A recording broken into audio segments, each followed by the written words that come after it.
Today in history, at 31 May 1916, the largest naval battle in history began in the North Sea off the coast of Denmark. The Battle of Jutland brought together the British Grand Fleet and the German High Seas Fleet in a confrontation that neither side entirely planned and neither entirely won. In 2 days of fighting, over 250 ships participated, more than 8,500 men died, and the naval balance of the war shifted in ways that neither the headlines nor the final tallies made immediately clear. The strategic situation at sea in 1916 was one of stalemate. Britain's Grand Fleet, the largest in the world, controlled the North Sea and maintained a distant blockade of Germany that was slowly strangling German imports of food and raw materials. Germany's High Seas Fleet, the second largest navy in the world, was powerful enough to threaten British control, but not strong enough to break it in a direct engagement. Both sides knew the stakes. A German victory could end the blockade and change the war. A British defeat could cost Britain control of the seas entirely. Consequently, both fleets had been cautious, the German fleet remaining largely in port, the British maintaining their distant blockade. The battle began with a German plan to lure a portion of the British fleet into a trap. Admiral Reinhard Scheer commanded the High Seas Fleet.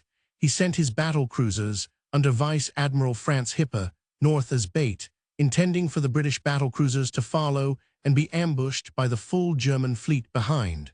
British naval intelligence had decoded German signals and was already at sea. Admiral John Jellicoe commanded the Grand Fleet.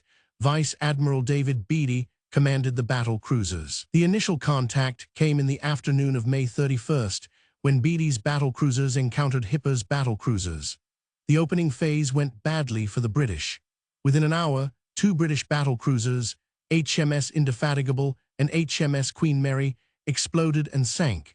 Beatty's famous remark about something being wrong with his bloody ships captured the disaster. The British battle cruisers had inadequate armor on their turrets, and German shells were penetrating and igniting the ammunition magazines below. A third battle cruiser, HMS Invincible, was lost in the same way later in the battle. As the 2 main fleets closed, Jellicoe performed one of the most technically demanding maneuvers in naval history. He deployed his fleet of 24 battleships into line so that they crossed the German fleet's T, presenting his full broadside to an enemy that could only fire forward. The maneuver worked perfectly. The German fleet found itself under concentrated fire from dozens of British guns. Scheer responded with a bold escape maneuver called the Gefechtskehrtwendung, a simultaneous about-turn under fire that reversed the entire fleet in the smoke and confusion. The German fleet disappeared into the haze. Twice more, the fleets re-engaged. Twice more. Scheer extracted his fleet through exceptional seamanship and the covering fire of destroyer torpedoes. As night fell, the German fleet used darkness to slip back to port, passing behind the rear of the British fleet. Jellicoe chose not to risk a night engagement. His fleet's night fighting capabilities were limited, and the consequences of losing the Grand Fleet were incalculable. The Germans reached port by morning. The headline numbers initially seemed to favor Germany. Britain had lost 3 battle cruisers, 3 cruisers, and 8 destroyers, 6,094 men. Germany had lost 1 battle cruiser, 1 old battleship, 4 cruisers, and 5 destroyers, 2,551 men. German newspapers claimed victory. British newspapers expressed dismay, but the strategic calculation was different. The High Seas Fleet never again challenged the Grand Fleet in open battle. The British blockade continued. Germany turned increasingly to unrestricted submarine warfare as its only remaining naval option, a decision that eventually brought the United States into the war.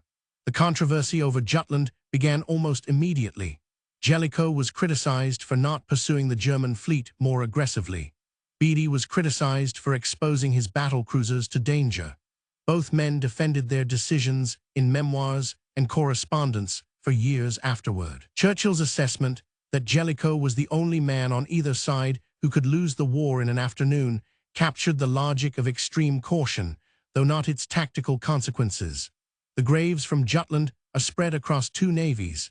Most of the men killed in the battle cruisers' magazine explosions left no bodies. The ships went down in minutes, the magazines vaporizing entire crews. The North Sea gave few of them back. Jutland settled nothing and changed everything. Neither side could call it a victory in the way the word was usually understood. The British fleet remained intact and in control of the North Sea. The German fleet remained intact and in port. The war at sea continued in its slow, strangling way, with the blockade on one side and the submarines on the other, until the armistice came from the land.